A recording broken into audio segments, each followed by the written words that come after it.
Good morning friends, welcome to સમર્પણ techno school channel. ધોરણ 12 માં આપણે ચેપ્ટર નંબર 4 વિદ્યુત પ્રવાહની ચુંબકીય અસરોમાં આપણે જેડબલઈ અને નીટના લેક્ચર નંબર આમ તો 3 છે. તેની અંદર આજે આપણે લાસ્ટ લેક્ચરમાં આપણે શીખી ગયા છે અનંત લંબાઈના પ્રવાહ આધારિત તારની થિયરી. રેડી? અને એમસીક્યુ પણ તમે પ્રેક્ટિસ કરી શકો છો. બહુ સહેલા એમસીક્યુ હોય છે. અહીંયા આપણને આપેલું છે કે એમ્પિયરનો બંધ પરિપથનો નિયમ સમજાવો. બરાબર છે. આપણે વિદ્યુત ભાર અને વિદ્યુત ક્ષેત્ર આ જે ચેપ્ટર છે એમાં પણ બંધ પરિપથ ઉપરનું એટલે કે ફ્લક્સનું જે સમીકરણ છે, બરાબર છે, એ વિદ્યુત ફ્લક્સ આપણે કહેતા, અહીંયા ચુંબકીય ફ્લક્સ પણ આને કહી શકો છો. સિમ્પલ છે. જે એમાં લખ્યું છે પહેલા ચેપ્ટરમાં એ જ સેમ ટુ સેમ છે કે અહીંયા એક સમતલ દોરીને આપ્યું છે, પ્લેન જે છે સમતલ છે. સમજો કે એમાં ઘણા બધા પ્રવાહધારી તાર પસાર થાય છે. પ્રવાહની દિશાઓ આપી દીધી છે અંદર અને બહારની તરફ. રેડી? એટલે કે સમજો આ બોર્ડ જે છે એ બોર્ડમાંથી કોઈ પ્રવાહ છે બહાર આવે છે અને કોઈ બોર્ડની અંદર પ્રવાહ અંદરની તરફ જાય છે. રાઈટ? એટલે પ્રવાહ અંદર અને બહાર આવજા કરે છે. ક્લિયર? તો પ્રવાહ છે અંદર અને બહાર આવતો હોય તેને લીધે સમજો કે મેં કોઈ ધારી લીધું કે આ બોર્ડની અંદર ચુંબકીય ક્ષેત્ર ઉત્પન્ન થયું અને એની ડાયરેક્શન છે આ બાજુ છે. ચુંબકીય ક્ષેત્ર ક્લોકવાઇઝ એન્ટી ક્લોકવાઇઝ ચુંબકીય ક્ષેત્ર ઉત્પન્ન થયું. આ ધારી લીધું છે કે બધા પ્રવાહધારી તાર વડે ચુંબકીય ક્ષેત્ર કોઈ એક ડાયરેક્શનમાં મળે છે. તો મેં અહીંયા ડાયરેક્શન દોરેલી છે, ચુંબકીય ક્ષેત્રની ડાયરેક્શન. રેડી? આ ચુંબકીય ક્ષેત્રની દિશા છે. હવે ચુંબકીય ક્ષેત્રની દિશામાં આંગળાઓને રાખશો તો અંગૂઠો જે બાજુ બતાવે છે એ પ્રવાહ ધન લેશો. એનાથી વિરુદ્ધ દિશાના જે પ્રવાહ હોય એને આપણે ઋણ લેવાના છે. તો આ સમતલમાં જેટલા તાર પસાર થાય છે એ તમે ધારેલા ચુંબકીય ક્ષેત્રની વિરુદ્ધ દિશામાં જો આવતો હોય તો એને ઋણ લેવાનું છે. તો અહીંયા ટોટલ પ્રવાહ છે કેટલો થશે? તો આમાં આ જે પ્રવાહ જે છે એ I1 I2 ઋણ થશે અને I3 છે એ ધન થશે. I1 અને I2 પ્રવાહ ઋણ થશે કારણ કે ધારેલા ચુંબકીય ક્ષેત્રની વિરુદ્ધ છે. ઘણા વિદ્યાર્થીઓ પણ વિચારી શકે કે ધારેલા ચુંબકીય ક્ષેત્રની દિશામાં હોય ને ઋણ લેવાનું તારને અને એનાથી વિરુદ્ધ દિશામાં ને ધન લેવાનું. તો એ જવાબ સાચા મળશે. ઓકે, તો ટોટલ પ્રવાહ થઈ ગયો. તો શું કહેવા માંગે છે? નિયમ શું કહે છે એમ્પિયરનો, સર્કિટલનો નિયમ? તો કે જે બંધ પરિપથ ઉપર જે છે એ ચુંબકીય ક્ષેત્રનું સંકલન કરવાનું. એટલે કે જે નાના નાના ખંડ જે છે એને આપણે ભેગા કરી દઈએ તો ટોટલ આ બંધ પરિપથ બની ગયો. ઓકે, તો બંધ પરિપથ ઉપરનું ચુંબકીય ક્ષેત્રનું રેખાસંકલન એટલે B * dl. કોઈ એક ખંડમાંથી પસાર થતું B * dl હોય તો સમગ્ર બંધમાંથી કેટલું પસાર થાય પૃષ્ઠમાંથી? તો સંકલન B * dl. એ કેટલું હોય એટલે કે એને ફ્લક્સ પણ કહી શકો છો. ફાઈ ફ્લક્સ કેટલું હોય? તો એ શૂન્યાવકાશની પરમિએબિલિટી અને ટોટલ એમાંથી જે પ્રવાહ પસાર થાય છે એના ગુણાકાર જેટલું હોય. ઓકે, આ આપણો નિયમ થઈ ગયો જેને આપણે એમ્પિયરનો નિયમ કહીએ છીએ. અગત્યનો છે, એનો ઉપયોગ કરીને આપણે સોલેનોઇડ ટોરોઇડના ઇક્વેશનો પણ મેળવી ગયા છે. વિદ્યુત ક્ષેત્રમાં આપણે શું આવી ગયું છે?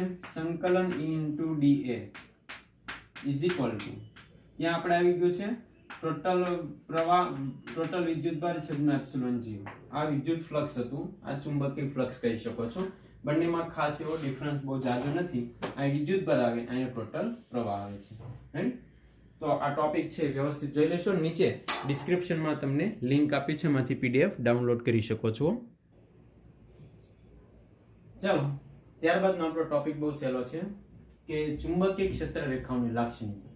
આપણે ચેપ્ટર 1 માં વિદ્યુત ક્ષેત્ર રેખાની લાક્ષણિકતા જેવી આવે છે સેમ ટુ સેમ ચુંબકીય ક્ષેત્ર રેખાઓની લાક્ષણિકતા. વિદ્યુત ક્ષેત્ર રેખા કયા વિદ્યુતભારમાંથી નીકળે છે અને કયા વિદ્યુતભારમાં જાય છે? તો કે ધન વિદ્યુતભારમાંથી નીકળે છે અને ઋણ વિદ્યુતભારમાં અંત પામે છે. રાઈટ? તો ચુંબકીય ક્ષેત્ર રેખાઓ જે આપણી છે એ મિત્રો ખાસ ધ્યાન રાખો કે n માંથી નીકળે છે ને s માં અંત પામે છે. એટલે n માંથી નીકળે ને ક્યાં જાય? s માં. ઓકે, અને અંદરની તરફ s થી n તરફ. એટલે ચુંબકીય ક્ષેત્ર રેખાઓ બંધગાળો બનાવે છે.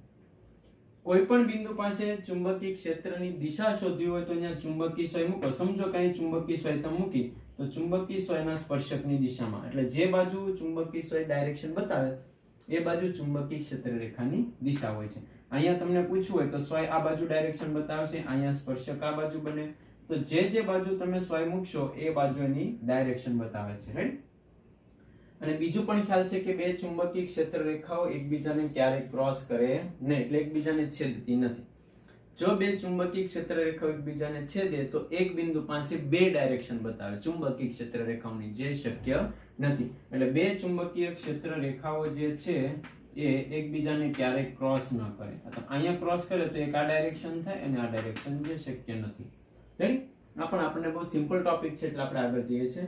હવે જે બાજુ ચુંબકીય ક્ષેત્ર રેખાઓની સંખ્યા વધારે હોય ત્યાં તેની પ્રબળતા સૌથી વધારે. અહીંયા જોશો તો આ જે પોઈન્ટ છે એમાં આ ભાગમાંથી પસાર થતી ક્ષેત્ર રેખા વધારે છે, એટલો જ એરિયા અહીંયા લઉં તો આમાં બે જ ક્ષેત્ર રેખા પસાર થાય. અહીંયાની ચુંબકીય ક્ષેત્ર રેખાની ઘનતા ઓછી છે, અહીંયા ચુંબકીય ક્ષેત્ર રેખાની ઘનતા કેવી છે? સૌથી વધારે છે. એટલે આ જે બાજુનો ભાગ જે છે એમાં ચુંબકીય ક્ષેત્ર રેખા વધુ પ્રબળ છે અને અહીંયા કેવી છે મિત્રો? નિર્બળ છે. અને અહીંયા ચુંબકીય ક્ષેત્ર રેખાઓ કેવી છે? પ્રબળ છે. રેડી? હવે આ જે છે સમાન ચુંબકીય ક્ષેત્ર કહેવાય, આ છે ને અસમાન ચુંબકીય ક્ષેત્ર કહેવાય. કેમ સમાન? તો કે ચુંબકીય ક્ષેત્ર રેખાઓ એકબીજાથી સમાન અંતરે આવેલી હોય છે ને એકબીજાને સમાંતર હોય છે. અસમાન ચુંબકીય ક્ષેત્ર જે રેખાઓ છે એકબીજાને અસમાંતરે હોઈ શકે છે અને એક સરખા અંતરે હોતી નથી. તો આ જે છે આપણી ચુંબકીય ક્ષેત્ર રેખાઓની લાક્ષણિકતા છે. ત્યારબાદ આપણે ચુંબકીય ફ્લક્સ જોઈએ છે, જે ઓલરેડી આપણે શીખી ગયા છીએ. ઓકે, ત્યારબાદનો આપણો ટોપિક છે ચુંબકીય ફ્લક્સ.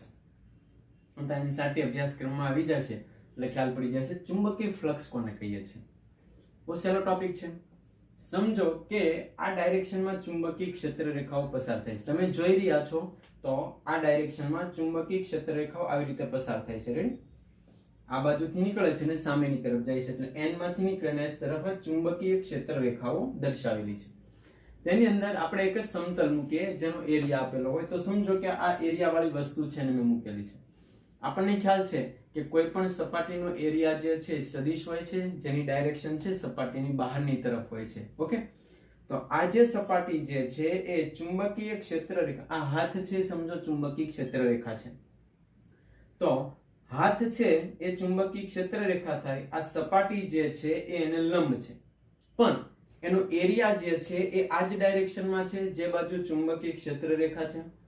ઓકે, તો જે બાજુ ચુંબકીય ક્ષેત્ર રેખા છે એ જ ડાયરેક્શનમાં આનો એરિયા છે, પણ સપાટી કેવી છે? લંબ. એટલે આપણને કોઈ એમ પૂછે કે સપાટી કોઈ સરફેસ જે છે એ ચુંબકીય ક્ષેત્રને લંબ છે, એનો મતલબ આપણે એરિયા જે છે એ લેવાનો હોય છે, એરિયા ચુંબકીય ક્ષેત્રની દિશામાં હોય છે, લંબનો મતલબ ને એવું લેવાનું નથી. ઓકે, તો આ એરિયા ધરાવતી કોઈ વસ્તુ જે છે એ આપણે ચુંબકીય ક્ષેત્રની દિશામાં ગોઠવી. તો આ એરિયા જે દેખાય છે એમાંથી કેટલી ચુંબકીય ક્ષેત્ર રેખાઓ પસાર થાય છે, એની અંદરથી કેટલી ચુંબકીય ક્ષેત્ર રેખા પસાર થાય છે, એને આપણે એની ફ્લક્સ તરીકે ઓળખીએ. વિદ્યુત ક્ષેત્રમાં પણ ફ્લક્સ આવી ગયું છે E × A. વિદ્યુત ક્ષેત્ર રેખાઓ કેટલી પસાર થાય છે આપણે એને વિદ્યુત ફ્લક્સ કહીએ છીએ. તો આમાંથી ચુંબકીય ક્ષેત્ર રેખાઓ કેટલી પસાર થાય છે અને આપણે શું કહીએ છીએ? ચુંબકીય ફ્લક્સ તરીકે ઓળખીએ છીએ. રાઈટ? એટલે એનો એકમ જે છે વેબર છે. સમીકરણ આમ તો થાય ϕ = B.A. એટલે આપેલા ક્ષેત્રફળ જે છે બરાબર છે, સપાટીને લંબ જે ચુંબકીય ક્ષેત્રને લંબ જે સરફેસ એમાંથી પસાર થતી ક્ષેત્ર રેખાઓની સંખ્યા. તો આપણે એને લખીએ છીએ ϕ = B.A. વચ્ચેથી ડોટ કાઢીએ એટલે બને BA cos θ પણ લખી શકો છો, BA cos θ, જેનો એકમ છે 1 વેબર = 10⁸ મેક્સવેલ પણ લખી શકો છો. ઓકે, આ બીજો પણ એકમ છે વેબર, એ પણ એનો એકમ છે, ખાસ ધ્યાન રાખજો. B એટલે ચુંબકીય ક્ષેત્રને આપણે ટેસ્લા કહીએ છીએ, A એટલે મીટર સ્ક્વેર, તો ટેસ્લા મીટર સ્ક્વેર પણ એનો એકમ થાય છે. ટેસ્લા એટલે ચુંબકીય ક્ષેત્ર. F = આપણે સમીકરણ શીખી ગયા, યાદ કરો, F = ILB. Okay, F = ILB. B ને કરતા બનાવશો એટલે ટેસ્લા, આ ન્યૂટન, આ એમ્પિયર અને મીટર, આ કિંમત અહીં ટેસ્લાની જગ્યાએ મૂકી દેશો તો બીજો એકમ પણ બનાવી શકો છો અને એનું પારિમાણિક સૂત્ર પણ લખી શકો છો. રેડી? તો આ ખાસ ધ્યાનમાં રાખજો. જો આ ક્ષેત્રફળ છે ચુંબકીય ક્ષેત્ર રેખા સાથે θ ખૂણે જતો રહે, આ ક્ષેત્રફળ જે છે ચુંબકીય ક્ષેત્ર રેખા સાથે θ ખૂણે જતો રહે, આવી રીતે. રેડી? આ ચુંબકીય ક્ષેત્ર રેખા અને આ આંગળી છે એરિયા બતાવે છે, તો એમાં cos θ ની કિંમત મૂકી દેવાની છે. રેડી? હવે તમને ખાસ ખ્યાલ હોવો જોઈએ આના અગત્યના મુદ્દાઓ જે છે, જો θ = 0 એટલે ક્ષેત્રફળ અને ચુંબકીય ક્ષેત્ર બે એક દિશામાં હોય તો ફ્લક્સ છે કેટલું મળે cos 0, તો ફ્લક્સ B * A મળે જે મહત્તમ હોય. θ બરાબર 180 મૂકી દેશો તો ફ્લક્સ ϕ બરાબર -BA મળે. મિનિમમ એટલે આ મહત્તમ મળે તો આ ન્યૂનતમ મળે. અને જો આ જે એરિયા છે એ θ બરાબર 90 હોય એટલે આ સપાટી ઉપરની તરફ થઈ જાય, ચુંબકીય ક્ષેત્ર આ બાજુ હોય તો ફ્લક્સ જે છે એમાં 0 મળે. ઓકે, તો આ ખાસ સમીકરણનો ઉપયોગ કરી અને ધ્યાનમાં રાખશો કે જેથી આપણે શીખી શકીએ છીએ. તો આગળના મુદ્દામાં આપણે લઈએ છીએ આપણું ચુંબકીય ફ્લક્સ થઈ ગયું, જે તમે નોંધ કરી રાખશો. ઓકે, આપણી નેક્સ્ટ થિયરી છે સોલેનોઇડ અને ટોરોઇડ. સોલેનોઇડ ની નીચે પીડીએફ આપી છે મિત્રો, લિંક, એમાં કેલ્ક્યુલેશન આપી છે. કેલ્ક્યુલેશન તમારે જોવાની જરૂર બહુ ન હોય તો ડાયરેક્ટલી સમીકરણ પણ આપણે લઈ શકીએ છીએ. તો આપણી ટેક્સ્ટબુકમાં પણ સોલેનોઇડ આવી ગયું છે. સોલેનોઇડ એટલે શું થાય તો કે પાસે વીંટાળેલા વાહક તારનું એક હેલિકલ ગુચ્છું, બરાબર છે, અને જેમાં ચુંબકીય ક્ષેત્ર ઉત્પન્ન થાય છે. એટલે પ્રવાહ તમે આ બાજુ પસાર કરો, પ્રવાહની ડાયરેક્શન આમ રાખો સોલેનોઇડમાં, તો આ બાજુ છે એમાં ચુંબકીય ક્ષેત્ર રેખા નીકળે અને આમાં અંત પામે. એટલે આ N ધ્રુવ બને અને આ S. એટલે સોલેનોઇડ એક ગજિયા ચુંબક જેવું કામ કરે. ચુંબકીય ક્ષેત્ર રેખા N માંથી નીકળે ને S તરફ આવે ને અંદરની તરફ N થી S. સોલેનોઇડ ની અંદર ચુંબકીય ક્ષેત્ર રેખા એકબીજાને સમાંતર અને એકબીજાથી કેવા અંતરે હોય? સમાન અંતર. એટલે એક સરખું ચુંબકીય ક્ષેત્ર ઉત્પન્ન થાય. સોલેનોઇડ ની બહારના વિસ્તારમાં કોઈ પ્રવાહ ન હોવાથી ત્યાં ચુંબકીય ક્ષેત્ર કેવું થશે? 0. આ આપણે માહિતી મેળવી ગયા છે. સોલેનોઇડ નું મેઈન સમીકરણ શું છે ચુંબકીય ક્ષેત્રનું? તો કે સોલેનોઇડ ની અંદરનું ચુંબકીય ક્ષેત્રનું સમીકરણ આપણે લખી ગયા છે B બરાબર μ0 ni, બરાબર છે. આ સમીકરણ છે જ્યાં n શું લખીએ છીએ? કેપિટલ N ના છેદમાં L. ઓકે, તો અહીંયા સોલેનોઇડ ની આકૃતિ દોરેલી છે મિત્રો. ઉપરનો આડછેદ છે એમાંથી પ્રવાહ છે એ બહાર આવે છે અને અંદરના ભાગમાં ચુંબકીય ક્ષેત્ર રેખાઓ દાખલ થાય છે. એટલે ડોટ છે એમાંથી પ્રવાહ બહાર આવે છે અને ક્રોસ છે એમાં પ્રવાહ અંદર જાય છે. આ રીતે દોરી શકો છો. ડોટ માંથી પ્રવાહ બહાર આવે અને ક્રોસ માં અંદર જાય છે.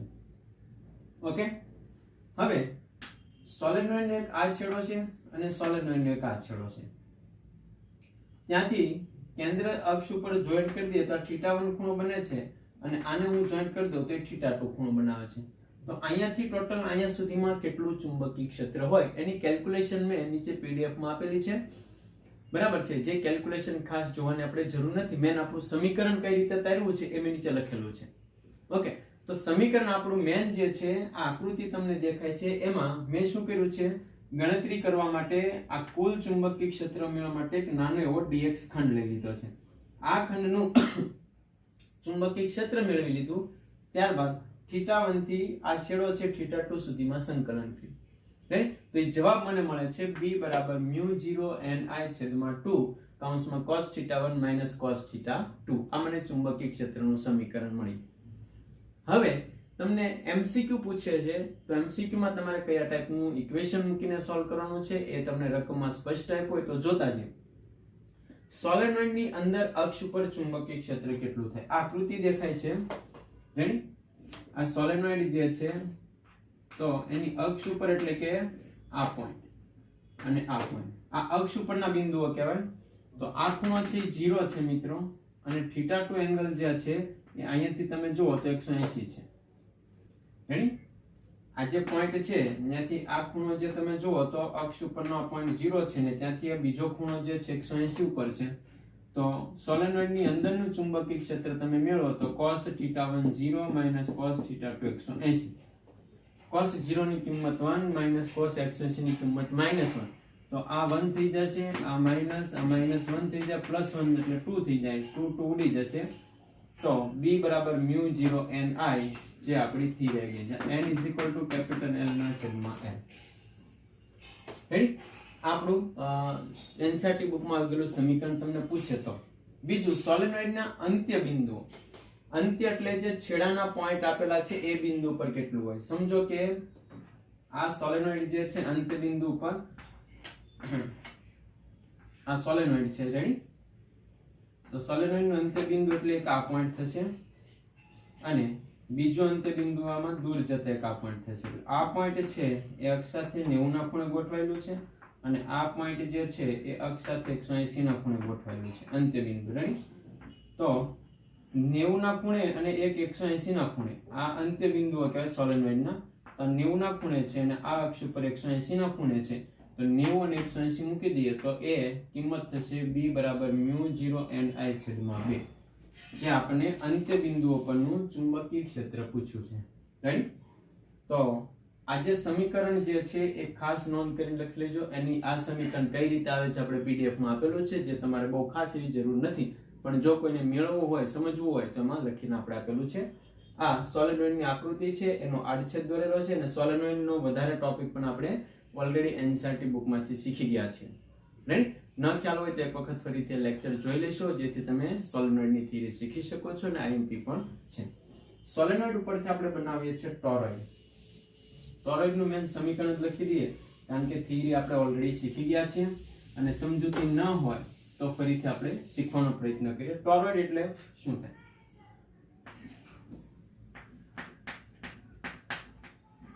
ટોરોઇડ, ટોરોઇડની આકૃતિ આપણે ખ્યાલ છે કે સોલેનોઇડના જે બે છેડાઓ છે એને જોડી દેવામાં આવે. આ જે સોલેનોઇડ છે એના બે છેડાઓને જોઈન્ટ કરી દેતા આમાં પ્રવાહ દાખલ થાય છે અને આમાંથી પ્રવાહ બહાર નીકળે છે. રેડી?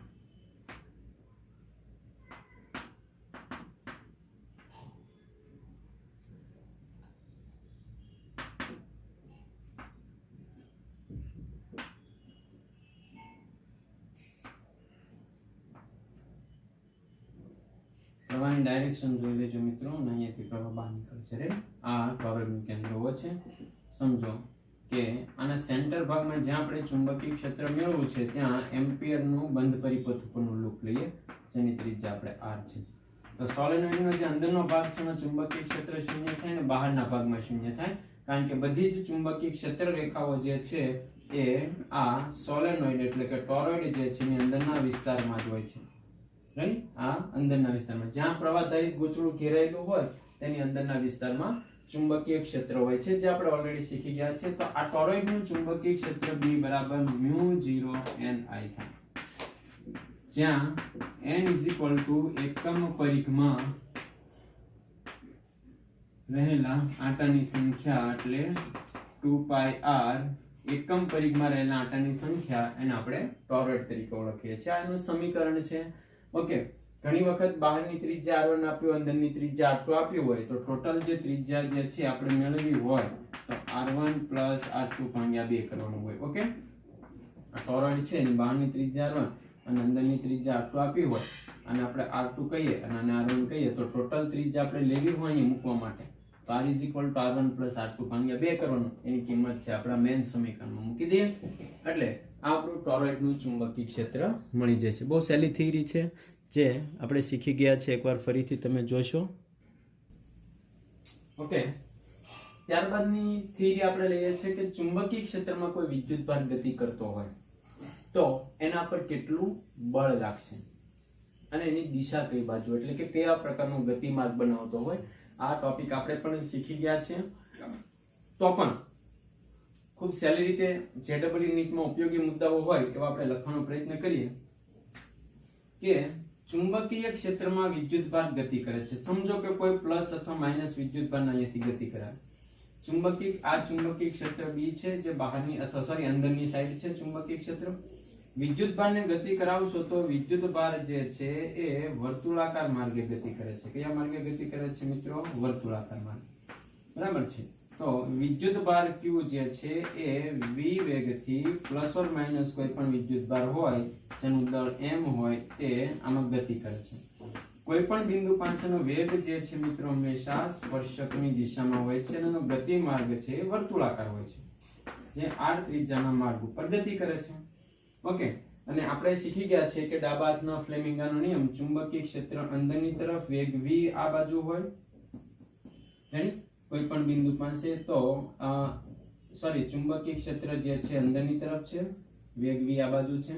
તો કોઈ પણ બિંદુ પાસે છે એ ડાબા હાથના ફ્લેમિંગાના નિયમનો ઉપયોગ કરશો તો ચુંબકીય ક્ષેત્ર અંદર છે, વેગ ઉપર છે તો બળ અંદરની તરફ લાગે. કોઈ પણ બિંદુ પાસે આ વેગની દિશા છે, આ ચુંબકીય ક્ષેત્રની દિશા છે અને આ બળની દિશા. ઓકે, તો બળ અંદરની તરફ હંમેશા લાગે. અહીંયા વેગની દિશામાં આંગળી રાખશો, આ ચુંબકીય ક્ષેત્રમાં રાખશો તો બળ ઉપર તરફ લાગે.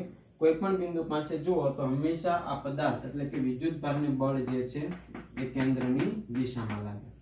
ઓકે, તો Q વિદ્યુત ભાર છે એ ચુંબકીય ક્ષેત્રમાં ગતિ કરતો હોય તો એને ચુંબકીય બળ Fm કેટલું લાગે તો કે Q V ક્રોસ B જેટલું લાગે. એટલે બળ જે છે એ હંમેશા વિદ્યુત ભારને લંબ હોય અને બળ જે છે હંમેશા ચુંબકીય ક્ષેત્રને લંબ હોય. અને મૂલ્ય પૂછે આપણને મૂલ્ય કેટલું હોય તો Fm નું મૂલ્ય આપણને મળે QVB sin θ. V અને ચુંબકીય ક્ષેત્ર એકબીજાને હંમેશા લંબ હોય, θ બરાબર 90 નો જ ખૂણો હોય તો બળનું મૂલ્ય તમને મળે ચુંબકીય ક્ષેત્રમાં વિદ્યુતભાર પર લાગતું બળ QVB થાય. રેડી? આ ખાસ મુદ્દો ધ્યાનમાં રાખશો અને આના પરથી આપણે બીજા પણ MCQ બનાવીએ છીએ. એટલે જ્યારે કોઈ વિદ્યુતભાર છે ચુંબકીય ક્ષેત્રમાં ગતિ કરે ત્યારે હંમેશા તેના પર કેટલું બળ લાગે? F QVB. અને જો કોઈ વિદ્યુતભાર વિદ્યુત ક્ષેત્રમાં ગતિ કરે તો એના પર કેટલું બળ લાગે? F QE. Chapter number 1. Okay, હવે આ જે ગતિ થાય છે એના પર કેન્દ્રગામી બળ લાગે છે. જે આ બળ જે મેગ્નેટિક ફોર્સ બળ છે ને કેન્દ્રગામી બળ દ્વારા લાગે છે. એટલે આ મુદ્દા તમે ખાસ નોંધ કરી રાખશો. હવે આપણે ખાસ એક અગત્યના મુદ્દાઓ MCQ માં જઈએ છીએ. તો કેન્દ્રગામી બળ લાગે. મિત્રો મેન સમીકરણ છે કેન્દ્રગામી બળ. જે કયા બળ દ્વારા લાગે છે? ચુંબકીય બળ દ્વારા લાગે છે. તો કેન્દ્રગામી બળનું સમીકરણ છે mv²/r અને ચુંબકીય બળનું સમીકરણ છે qv. આના પરથી આપણું મેન સમીકરણ છે. આના પરથી તમે ઘણા બધા MCQ બનાવી શકો છો. તો જોઈએ, વેગ ઉડી જશે તો ત્રિજ્યા કેટલી થશે? mv/qb. આ ગતિપથની ત્રિજ્યા થઈ. ઓકે, હવે આ ત્રિજ્યાને તમે કયા કયા સ્વરૂપે લખી શકો છો? આ ટાઈપના MCQ આપણને પૂછે છે એટલે જોઈએ. આ છે p વેગમાં, p/qb પણ લખાય. ઓકે, અને આપણને ખ્યાલ છે કે ગતિ ઉર્જા 1/2 mv² બરાબર k લખીએ છીએ. અને વેગમાનના સ્વરૂપમાં લાવવો મિત્રો વેગમાન તો m વડે ગુણો તો આ m² v² 2m થાય તો આ k લખાય.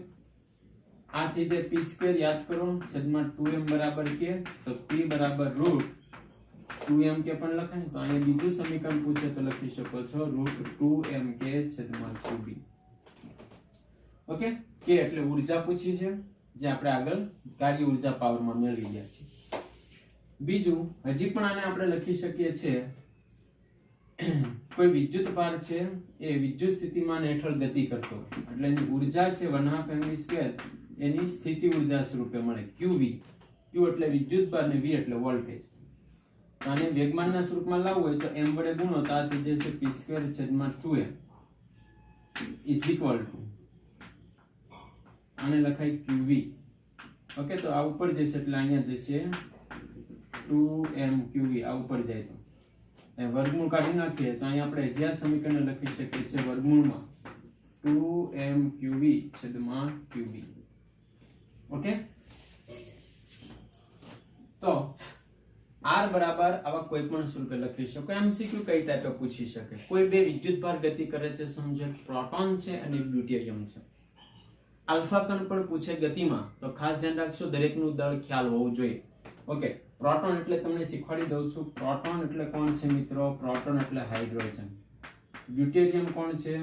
ડ્યુટેરિયમ એટલે 1h2. અને આલ્ફા કણ કોણ છે? એટલે હિલિયમ. ઓકે, આ જે છે નો ચાર્જ બતાવે છે, ઉપર જે છે નું દળ બતાવે છે. ઓકે, તો આનું દળ જે છે 1 છે અને એનો ચાર્જ 1 છે. આનું દળ છે 1 છે અને એનો ચાર્જ છે 2 છે. આનું દળ છે એ 4 છે અને ચાર્જ છે એ 2 છે. એટલે આ ઉપરથી તમને આમાં બે વિદ્યુતભારનો ગુણોત્તર પૂછ્યો હોય કે બંને વિદ્યુતભારની ત્રિજ્યાનો ગુણોત્તર મેળવો જેનું ચુંબકીય ક્ષેત્ર સમાન છે અને વેગ પણ સમાન છે તો m/q કરો. રેડી? m/q. જે બે ચાર્જ આપ્યો એનું દળ અને એનો ચાર્જનો ગુણોત્તર લેવાનો છે.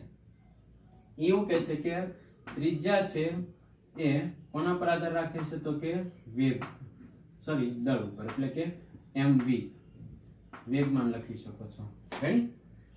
ત્રિજ્યા છે એ વેગ ઉપર આમ તો દળ એનું આપેલું હોય તો વેગ ઉપર આધાર રાખે. પ્રોપોર્શનલ ટુ વેગમાન ઉપર લખી શકો છો.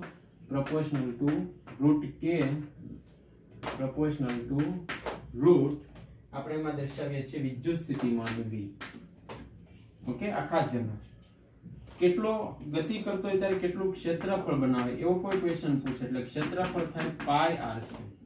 તો અહીંયા r સ્ક્વેર કરી દઉં છું, r આવે છે એટલે તો અહીંયા થશે v સ્ક્વેર થશે. આ v r square proportional two v square proportional two p square થાય. અહીંયા વર્ગ કરું એટલે k થઈ જાય અને અહીંયા વર્ગ કરું એટલે વિદ્યુત સ્થિતિમાન v થઈ જાય. ઓકે, તો આ ટાઈપના એક્ઝામ્પલો તમને પૂછે તો તમારે એને સોલ્વ કરવાના હોય છે. એકાદું એક્ઝામ્પલ તમને શીખવાડું કઈ રીતે. એક પ્રોટોન છે અને ડ્યુટેરિયમ છે, આ બે કણ ગતિ કરે છે તો બંનેની ત્રિજ્યાનો ગુણોત્તર લેવાનો છે. ત્રિજ્યાનો ગુણોત્તર જેમાં બી ચુંબકીય ક્ષેત્ર સમાન છે અને વેગ પણ કેવા આપ્યા છે સમાન. તો r આ સમીકરણ જો તો m ના છેદમાં q લખાય. તો પ્રોટોન માટે અને ડ્યુટેરિયમ માટે m ના છેદમાં q લખીએ. પ્રોટોન એટલે આપણે ફટાફટ લખી નાખવાનું. પ્રોટોન એટલે હાઇડ્રોજન થાય અને ડ્યુટેરિયમ એટલે એનો સમસ્થાનિક NH2 થાય. તો પ્રોટોન નું દળ કેટલું છે 1, એનો ચાર્જ 1 છે. અહીંયા દળ છે કેટલું 1 અને એનો ચાર્જ ચાર્જ 1 છે અને દળ 2 છે. આ ઉડી જશે મિત્રો. ઓકે, તો 1/2, બેની ત્રિજ્યાનો ગુણોત્તર 1/2 થાય. ક્લિયર? તો આવી રીતે કોઈ પણ તમને વેગમાન સમાન આપ્યું હોય તો પૂછે. વેગમાન અને b સમાન આપ્યું હોય તો ત્રિજ્યા શું થાય? આ જ ક્વેશ્ચન આપણે રાખીએ. કઈ કઈ વસ્તુ સમાન આપી છે? વેગમાન p સમાન અને b સમાન. તો ઇક્વેશન જો આમાં વેગમાન આવતું હોય એવું r p ના છેદમાં qb. p સમાન અને b સમાન તો આપણે માત્ર લખીએ છીએ 1/q પ્રોટોન અને ડ્યુટેરિયમ માટે લખીએ છીએ 1/q. આનો ચાર્જ 1 છે અને આનો ચાર્જ 1 છે તો જવાબ આવે 1. આમાં દળ આવતું નથી. એવી રીતે ગતિ ઊર્જાનું કોઈ પણ ક્વેશ્ચન પૂછે, વિદ્યુત સ્થિતિમાનનો પૂછે તો આપણે આ રીતે ગુણોત્તર લઈને સાબિત કરીએ છીએ. રેડી? ત્યારબાદ આપણે હેલિકલ પથ લેવાના છીએ અને બે તાર વચ્ચે લાગતું બળ. આ ટોપિક જોવાનો છે જે ઓલરેડી એનસીઈઆરટી બુકમાં જોઈ ગયા છીએ. તો જો તમે આગળ તૈયાર કરતા હો તો તમે થોડુંક રીડ પણ કરી શકો છો. આપણે આજે અહીંયા સુધી રાખીએ છીએ. જેના MCQ તમે વ્યવસ્થિત સોલ્વ કરજો. થેન્ક યુ ટુ વોચ સમર્પણ techno school channel. Welcome to physics.